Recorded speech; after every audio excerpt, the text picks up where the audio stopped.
kulanti wacan wanaagsan daawadiyaal markasta naga daawanaysan ku soo dhawaada warka Sameer TV qodobada warka Sameer TV ugu door kulanaya waxa kamid ah madasha badbaado qaran oo shuruud adag u gudbisay golaha ammaanka midowga Afrika ka hor kulanka maanta Cabdiraxmaan Cabdishakuur oo soo iibsaday gaadiid dagaal iyo hub badan Puntland oo go'aan 7 qodob ah ka qaadatay xaaladda doorashada Soomaaliya dowladda federaalka Soomaaliya oo ciidamo dheeraad ah geysay wasaaradda warfaafinta xilli ay cabsi jirto wadadan cusubtan ugu soo bir subscribe sar gambalka fur si aad u hesho dararkii ugu dambeeyay halkaan soo dhigno maalinimo khamiisa taariikhdu ay ku beegantahay 22 Abriil 2022 kuna soo dhawaada qodobadaas iyo kuwa kale oo dhameystiran madasha badbaado qaran ayaa qoraal u dirtay golaha ammaanka iyo nabadgelyada midowga Afrika oo maanta kulan ku yeelanaya arrimaha Soomaaliya qoraalkaas oo la mariyay safiirka Djibouti ee Ethiopia Mohamed Idris Farah oo ah gudoomiyaha iminka ee golahaasi kulanka golaha ee maanta ayaa la filayaa in looga hadlo isku day midowga Afrika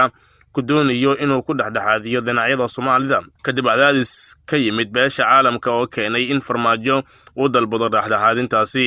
qoraalkan ayaa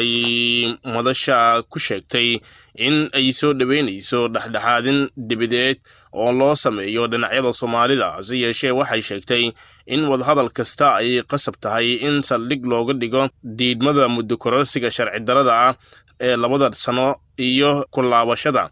wadahadallo ku saabsan fulinta heshiiskii 17 Sebtembar ee doorashooyinka wasaaradda hadalka u dhigay qoraalka ayaa sidoo kale loogu sheegay in madaxweynaha muddaxileedkiisu dhamaaday Maxamed Cabdullaahi Farmaajo uu caqabad ku yahay inay dalka ka dhacaan doorashooyin daahfuran nabad ah oo loo dhan yahay una isku dayayo inuu awood u adeegsado ficilo dalka waxyeello gaarsiinaya sidaa darteed waxaan ku baaqaynaa in golaha ammaanka iyo nabadgelyada midowga Afrika uu qaato tallaabo degdeg ah oo looga hortagayo in arrintan ay noqoto mid dhab ah ayaa lagu yiri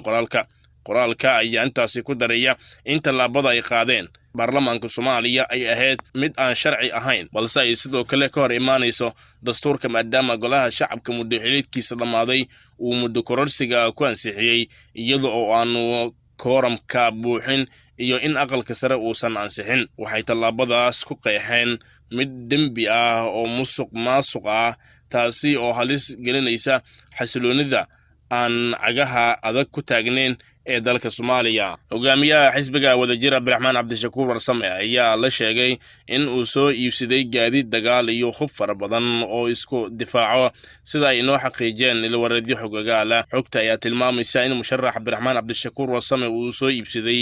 gaadiid gaariya ilaa 8 gaari oo kuwa dagaalka iyadoo ay horey ugu yeeleen gaadiid dagaal oo kale sidoo kale xogta ayaa tilmaamaysa in Cabdiraxmaan Cabdishakuur uu soo iibsaday hub u badan BKM 7ka iyo qoryaha dhashikada ah ee gaadiidka la saaro iyo hubka fudud arrimahan ayaa ka dambeeyay kadib markii ay magaalada Muqdisho gashay xaalad amni oo hubinti la'aan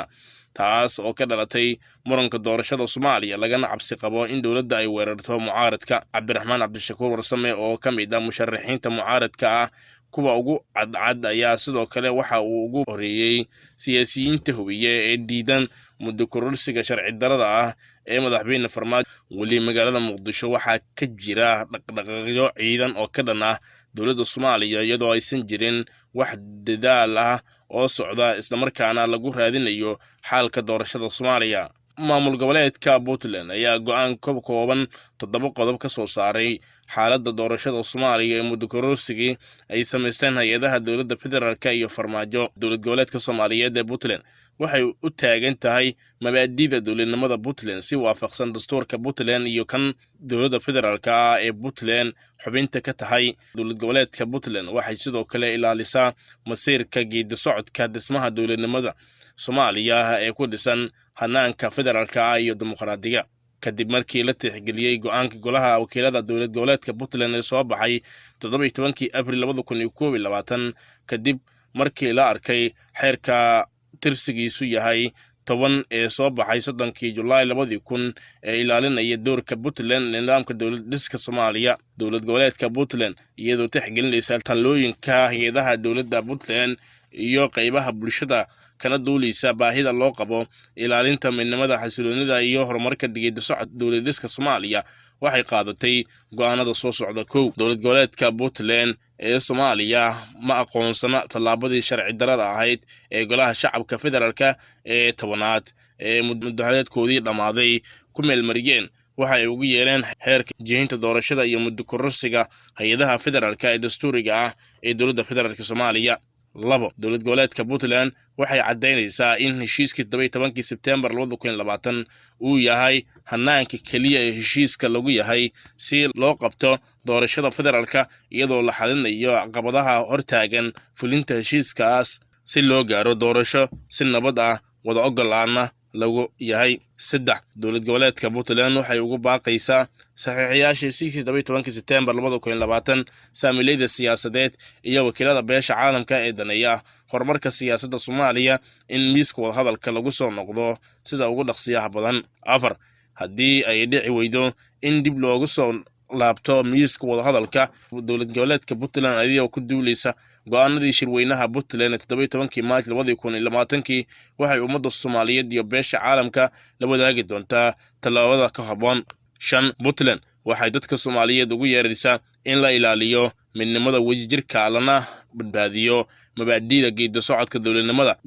dhiska Soomaaliya ee ku dhisan hanaanka federaalka iyo dimuqraadiyadda. 6. Dowladda Puntland waxay ugu baaqaysaa shacabka Puntland inay ilaaliyaan midnimadooda dastuuriga, amniga iyo xasiloonida Puntland. Dowlad goboleedka Puntland waxay tallaabo sharciga waafaqsan ka qaadaysaa cid kasta oo isku dayda in ay xasilooni darro ku abuurto Puntland. 7. Dowlad goboleedka Puntland waxay soo dhaweynaysaa cid kasta oo ka qayb qaadanaysa xal u helista xaaladda cakiran ee ka jirta Soomaaliya. Taliska ciidanka Koofi Casta ee ilaaliya madaxtooyada Soomaaliya iyo xarumaha ka agdhow ayaa ciidan dheeraad ah geeyay dhismaha wasaaradda warfaafinta Soomaaliya oo ku taala kasoo horjeedka taliska booliska Soomaaliya ee Kumanda Booliisia. Ciidankan dheeraadka ah ee la geeyay ayaa la sheegay in ay xoojin doonaan ciidan kooban oo markii hore halkaas ku sugnaa kuwaas oo ka tirsan ciidanka ilaalada madaxtooyada, waxaana arrintan lagu sheegay amar ka soo baxay Villa Soomaaliya. ciidanka dheeraadka ah ee maalmo ka hor la geeyay dhismaha wasaaradda warfaafinta oo ay ku dhex yeelaan xarumaha warbaahinta qaranka sida SNTV, Radio Muqdisho, Sona iyo Radio SNA ayaa ah ciidan haysta hub culus iyo mid fudud. Qaar ka mid ah shaqaalaha wasaaradda warfaafinta iyo agaasimayaasha wasaaradda ayaa warbaahinta u sheegay in ciidankan wasaaradda lagu soo kordhiyay markii ay golaha shacabka Muqdisho kaga dhawaaqay muddo kororsiga dowladda isla markaana uu dowladdu ka goostay General Saadaq John. Khubarada amniga ayaa qaba in dowladdu ka baqday afgembi ka dhaca Muqdisho oo farmaajo looga qaado xukunka badanaa markii ay ciidamada sameeyaan afgembi waxay ka bilaabaan warbaahinta qaranka, xarumaha madaxtooyada iyo baarlamaanka, waana sababta ay dowladdu u adkaysay ammaanka wasaaradda warfaafinta Soomaaliya. wararka ka imaanaya xarunta dhexe ee General Saadaq John ayaa sheegaya in 9 askari oo ka tirsan ciidanka asluubta Soomaaliya in ay u soo goosteen dhanka taliyaha John kuwa oo wata hubkooda kala gedisan. ciidankan ayaa la dejiyay xirre ciidan kuwa oo wacad ku maray in ay difaaci doonaan dimuqraadiyadda. soo goosashada ciidanka asluubta ayaa ku soo aadaysa xilli dowladda madaxweyne Farmaajo adduunka ka hor yimaadeen. inta badan ciidanka qaranka ayaa ka biidiidan in dalka xoog lagu xukumo, dowladda waqtiga dhacayna haysan taageero shacab iyo mid caalami taana ay keentay in ciidanku noqdo tusbax go'ay. wararka ka imaanaya degmada Wadajir ayaa sheegaya in goordhoweed kooxo ku hubaysan bastoolado ay halkaas ku dileen Cabdiraxmaan Kamaal oo ka mid ahaa mudanayaasha ka tirsan golaha deegaanka degmada Warshiiq ee gobolka Shabeellaha Dhexe. warar hordhaca ayaa sheegaya in la dilay marxuumka isaga oo fadhiya maqaayad shaaha laga cabo, waxaana lagu dilay Cabdiraxmaan Kamaal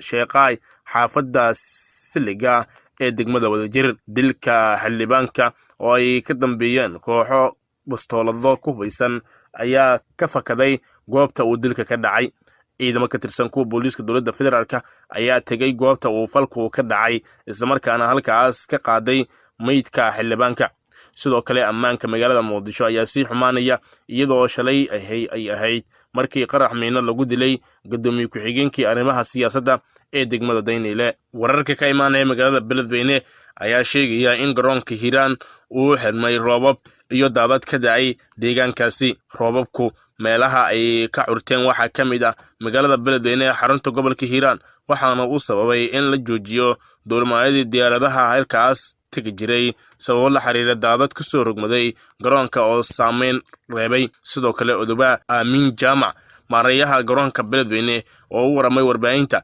ayaa rajo xumo ka muujiyay in uu furmo garoonka maalmaha soo socda. maxkamadda ciidamada qalabka sida iyo dambiyada culus ee gobolka Mudug iyo Cayn ee xarunteedu Gaalkacyo ayaa xukunno